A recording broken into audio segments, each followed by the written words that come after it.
Kachow. Hi, welcome back to Katie Can't Read. I'm Katie, I can read, and I cannot express to you enough how much of the moss from my bookshelves has ended up on the floor. And like all of the pine cones, they've all fallen off. We're doing another craft day to fix it. But as you see by the title, today I'm doing the mid-year freakout tag. I love the mid-year freakout tag. It's one of my favorite things ever. And I didn't get to participate last year because by the time I joined my booktube channel, it was like the end of August. So it was way past mid-year, and I'm very excited because I'm finally doing it for the very first time, and I'm so excited. Okay, so the mid-year freakout tag is just your middle of the year update. You know, what's been good, what's been bad, what surprised you, what are you looking forward to. It's a really, really good time. I love this tag. And yeah, we're gonna jump into it. But first, I want to tell you how many books I've read so far this year total. I also waited to do this tag until June was over because that's the true middle of the year for me. And I also wanted to hit 75 books before I did it because I currently have read 75 books. And anything I've read between today, when I am filming, and January 1st is eligible for this here tag. So let's just dive right in, shall we? Okay, so the first prompt is the best book you've read so far. And I've read a lot of really good books. However, for me to choose one, because I'm honoring myself to choose one best book I've read this year, to no one's surprise, it is A Complicated Love Story Set in Space by Sean David Hutchinson. You guys, I read this so early in the year, like the last week of January, and it has stuck with me and has not been beaten. This is a new favorite of the year. I am obsessed with this book. I recommend it to everyone, and I think if you haven't read it yet, you really should. So this book follows Noah, and he wakes up in the middle of space, tethered to a spaceship, and he has no memories, and the voice of a boy in his ear, and that's all I'm going to tell you.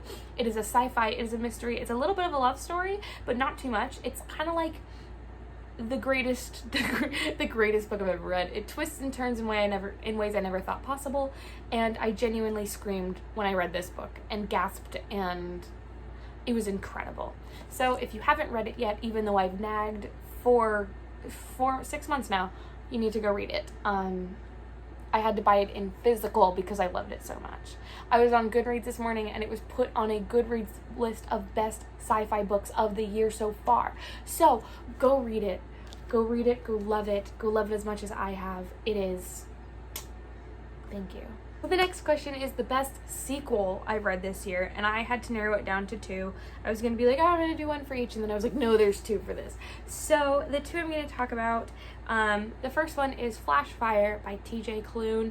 You guys, I got to read an arc of this. It comes out to the day that this video goes up. So the day that tomorrow, Tuesday the 13th, Flash Fire is out, and I loved this book. What I loved about this book is it took everything about the first book and then made it better, and it even like fixed things I didn't like about the first book, and it continued to grow the characters I loved so much in the first book. And one of the things I didn't like about the first book was how like slow burny it was, and then the second book was all about the romance and the struggles of it, and I love the relationship between Nick and his dad, and it is just such a good book, and yes, cannot wait for the third one, the way that the second one ended. Mr. Klune, hurry up, sir. And the second sequel I want to talk about was my number 2, maybe it was my number 1 most anticipated book ever. I waited a full year for this book. And it did not disappoint. Everything was perfect. I read it in one sitting, and it's 600 pages. My roommate and I, we actually sat on the little couch in our living room together and read it at the same time because we both love this series so much, and it was the final book of the series, and we were very emotional, but we didn't cry because it was perfect. And that is Any Way the Wind Blows, the third book in the Simon Snow trilogy. This book did not disappoint. I haven't really talked about this, but Carry On is one of my favorite books of all time. I read it last year. It was the first book I had read last year that was new to me. Throughout last year, I was finally getting out of my 4 to 6 year reading slump, and I got out of my reading slump by rereading all of my old favorite books, and Carry On was the first book I read that was new to me, and it was perfect. I read it in one night. I loved it, and then the very next day I drove all the way to Barnes & Noble, like 30 minutes, picked up the second one, and read it in 6 hours. I loved it. And so then I waited a year for this, and I read it in one day. And it was everything I wanted, except for one thing, but it's okay because I was expecting angst, so everything I prepped for and theorized didn't happen, but in the best way, because other things happened that were much better. So this book was a perfect finale. It gave me everything I wanted. It was perfect. It was the perfect finale, and I am very emotional thinking about how this is the last one, and I will be rereading them pretty much annually for the rest of my life. Kisses for Simon and Baz. I love them so much. Prompt number 3 is new releases that you haven't read yet, but you really want to. Guys, I've made a list. So I'm just going to rapid fire them because I don't really know what a lot of them are about because I like to read blind. It's one of my favorite things to do. So, Gear Breakers, by the author. Can't remember what her name is. Ace of Spades, which I actually am reading this month, which I got for half off. I got this book for $9 and I was like, thank you. But yeah, Ace of Spades. A Dark and Hollow Star by whoever the author is. Darling, which I just got in the Unplugged box on Friday. Last Night at the Telegraph Club by Melinda Lowe, which I'm also reading this month. The Ones We're Meant to Find by Joan He, which I also want to read. I also want to read Counting Down with You, which my library hold just came in this morning, I think, and The Meet Cute Diary, and a few others. A lot of contemporaries and stuff that I haven't been able to get to because I've been reading other things. Prompt number 4 is my most anticipated release for the second half of the year. So I was lucky. A lot of my most anticipated releases came out really early in the year. I had most of them have already come out and I've talked a lot about them. However, there's not a lot left, but I have 3 big ones. So the first one is Our Violent Ends by Chloe Gong. I want this arc. I need this arc. Miss Gong, help. I loved These Violent Delights, and I'm very excited to read Our Violent Ends. It is going to be so good. So good. Chloe Gong. And the second one is the second book for R.A. and Dante, which is Aristotle and Dante Dive into the Waters of the World, which I do have an arc for, so I will be reading that before it comes out, and I'm very excited to read that. I probably would have read it already if I wasn't so busy reading literally everything else. However, very excited. When I got that arc, I screamed. It was awesome. And the third one is one I've actually already read, but I just want to get it in my hands physically, and that is If This Gets Out by Sophie Gonzalez and Cale Dietrich. Oh my god, you guys aren't even ready. This book is everything. This book is going to take the world by storm. I loved it. I loved it. I loved it. I loved it. It could arguably be in the same level as A Complicated Love Story, in terms of favorite of the year. When I do my final top 10, I just know that book is going to be in it. I am so excited to finally get it in my hands and not just have it digitally. So those are my 3 most anticipated releases. Okay, so prompt 5 is what was my biggest disappointment so far this year, and I've been really lucky. I have read a lot of really incredible books. I haven't had a lot of things that were disappointing. I haven't really read a lot of bad books either. For the most part, the books that have been bad, I've known going in, Crave, and I DNF'd it, or it didn't disappoint me. I haven't had a lot of disappointment this year. I've done pretty well. However, this one pains me. Let me preface this by saying I still really like this book. I don't have anything against it. I think it's really good. I still recommend it. However, it disappointed me personally, and I think that was just because I was so excited. I had put my bar so high that I don't think this book could have ever really matched it, and then it was just a little disappointing. And that's One Last Stop by Casey McQuiston. Please know, I still love this book. I still think it's a great book. However, I I was so excited. I was ready for this to be my new favorite book. I was ready for this to be a book that I get 9 copies of and I frame it and like I buy this for everyone like I do with Red, White, and Royal Blue. However, didn't happen. I like this book. The problems I do have with this book are, one, I didn't ever feel like I got to know Jane. She seemed very like dream girl. I don't know. I just never got to know her. And the other thing that I didn't like with this one is I felt like there were so many plot lines that I wished Casey McQuiston had just chosen like 3 of them and then gotten rid of the rest. Like I wish we'd done like the time travel and the, I don't know, that's pretty much it. I wish it had been like focused. I felt like there were so many things happening. Like there was the time travel, and then there was also the diner, and then there was also the cold case, and there was also like 4 other things, and I was like, pick one, like, or 2. Like it just all felt like a lot, and none of them felt fully fleshed out for me. However, I still like it.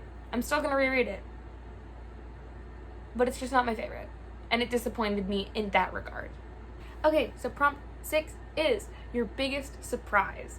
You guys, I have 2. So my first biggest surprise was one that I wasn't even like, I'd never wanted to read it. I'd never even thought about it. And then I read Tarnished Are the Stars by Rosie Thor, and it's one of my new favorites. It could have been arguably best book of the year if I didn't want to use it for this. This book shocked me. So when I was putting together my ACE list, I kept seeing this on the like ACE books you should read list, and I was like, I don't know, it doesn't look very good. And then like even when I was like picking books, like the only reason I chose this for that vlog was because it was available. Everything else was like a 6-month wait and like all this stuff, and this one was like ready to go. So I read this and I was in love with it. I am still in love with it. I want to reread it physically. I am obsessed with this book. Like, add this to the brand. I've become a sci-fi girl, and I don't even know what to say about it. The other really big surprise of the year, The Mortal Instruments by Cassandra Clare. I have read the first 3 Mortal Instruments. I'm about to start the Infernal Devices tomorrow, probably, and I was delightfully surprised with my appreciation for the City of Bones, City of Glass, and City of Ashes. That's not the right order, but I actually enjoyed them. I don't know, I was going into those, like I knew I was reading all the Shadowhunter books this year, and when I was going into those, I was like, I don't know. What if I don't like this? What if I signed myself up for 22 books and I hate these? And you know what I didn't do? I didn't hate them. I thought they were really good for their time. And I am excited to continue with the franchise and then to eventually return back to the Mortal Instruments after I do the Infernal Devices very soon. Vlog coming soon for everyone that's like eagerly awaiting for me to read those. Vlog coming soon. I need to add another one to the biggest surprise. Biggest surprise of the year, the Foxhole Court trilogy. Can't stop thinking about it. Cannot stop thinking about it. Thank you. So, prompt number 7 is favorite new author, either a debut or just new to me. So, 2. The first one is Miss Madeline Miller. I had never read a Madeline Miller book before this year, and then I read Song of Achilles and Circe within a month of each other, and I was like, excellent. Excellent writing, queen, god tier. I'm also going to throw in TJ Klune. I read The House in the Cerulean Sea and the first 2 Extraordinaries books, and I would like to continue to read his work. I like the way he writes, and I am very excited for Under the Whispering Door. Oh, put that on my most anticipated releases. I'm very excited for that one. What else? Oh, Chloe Gong. Chloe Gong may only have 1 book, but I'm obsessed. So good. So good. Yeah, those are some new authors. Those are some authors that are new to me that I really like. Prompt 8, I really struggled with because it's newest fictional crush, and like I don't have any for obvious reasons. So I'm going to not answer it because I don't have any fictional crushes. Instead, I'm going to talk about my Lightning McQueen earrings and my Lightning McQueen sweatshirt. Thank you. That is all. However, prompt 9. Prompt 9 is newest favorite character. We all know where this is going. Let's cue a little montage, please. David! David's here! Aha, we've made it. David goes all the way up in David tier. First book. Oh yeah, if she killed David, I would have been done. I would have never read another book. Exactly. I know metal beauty was your armor, fragile stuff, all show.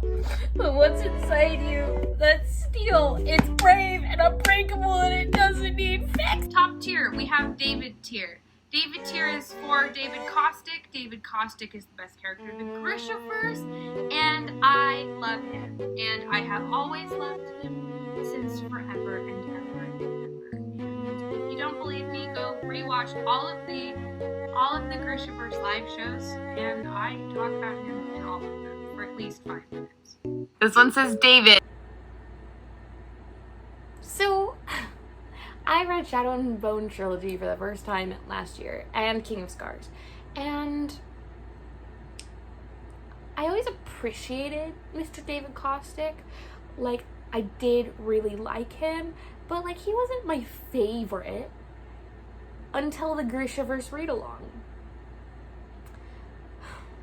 When I reread the Grishaverse, ever since the first live show, we started doing Katie's segment where she talks about David. I think it started as a joke. I think that I started like being like David obsessed as a joke, and then it became not a joke anymore. And I straight up think he's the best character in the Grishaverse. And that leads us to the next prompt. Prompt 10 is a book that made you cry.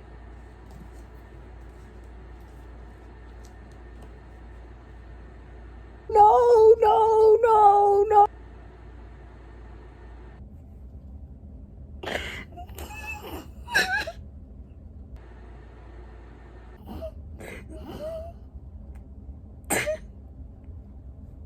I have never in my entire life cried while reading.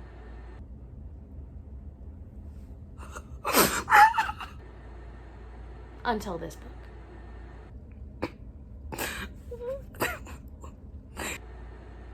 I'm still waiting for my written apology.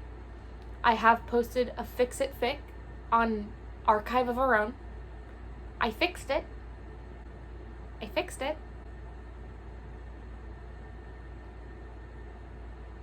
I'm in pain. Still, to this day. Not only did this book make me cry while reading, I cried every day for like a month. I woke up, thought about what happened, cried. I cried myself to sleep. I got viscerally angry. I went through all 5 stages of grief. It was horrible. It was a horrible era for me. So everyone go enjoy my vlog where I read this, because I think that's my legacy, is that vlog. So now let's counter that with the book that made me happy, and that is The House in the Cerulean Sea by TJ Klune. I know that like everyone who reads this is like, this book makes me so happy, but it's true. This is the happiest book I've ever read. There's no sad scenes. There's a character that's the Antichrist, and yet here I am thinking it's the happiest book of all time. I adore this story. Every time I see a little fan art of my boy Chauncey, I get emotional. I love it. I hate children. However, this book, incredible. I will be rereading this annually. I love this book. Everyone go read The House in the Cerulean Sea by TJ Klune for Chauncey and the other kids, but Chauncey. Okay, so the next prompt is the most beautiful book you've bought so far this year or been given. So I'm not a book cover snob. I don't care. I will buy the ugliest cover of a book just because it's in paperback. Like I have no preference. Whatever's cheapest. Cheers. And I don't know what makes a good cover versus a bad cover. However, About a month ago, I received as a gift from my best friend these beautiful, stunning, legendary, absolutely gorgeous Raven Cycle dust jackets. I don't know if this really counts as an answer, but I'm using it. So I'm going to take you through all of them. Here we have The Raven Boys by Maggie Stiefvater. With the back, the trees speak Latin. God, they're so pretty. Oh my God. And then, The Dream Thieves. And then it says, their magic, their quest, their awfulness, and strangeness. Which is one of my favorite quotes, actually, in this book. God, it's so pretty. And then, we have the Blue Lily Blue one. Which is beautiful. And then a little spine action. Then it says, do you understand? If they die, I die too. Drama. What could that mean? Go read The Raven Cycle. And then finally, this one I think is my favorite. The Raven King with little swordies, spine, and then this one. The head is too wise, the heart is all fire, which is my favorite quote in the entire series. So yeah, these bad boys are my everything, my most prized possession, and I love them so much. And where is signed? Because I got it online. My name is Laura. If anyone asks, I'm not Katie. I'm Laura. Prompt number 13 is, what books do you have to read by the end of the year? So many. Everything that I said earlier as a new release. Lots of arcs. I have tons of arcs I need to read. And I would love to finish the rest of the Shadowhunter books. I still have 11 plus all the novellas because, yeah, that's what we're going with. But those will be vlogged, so you all are gonna get to witness that. And finally, on this one, I've seen like 5 different questions for question 14, but the one that I found is favorite book community member, and for this I am going to answer my entire group chat.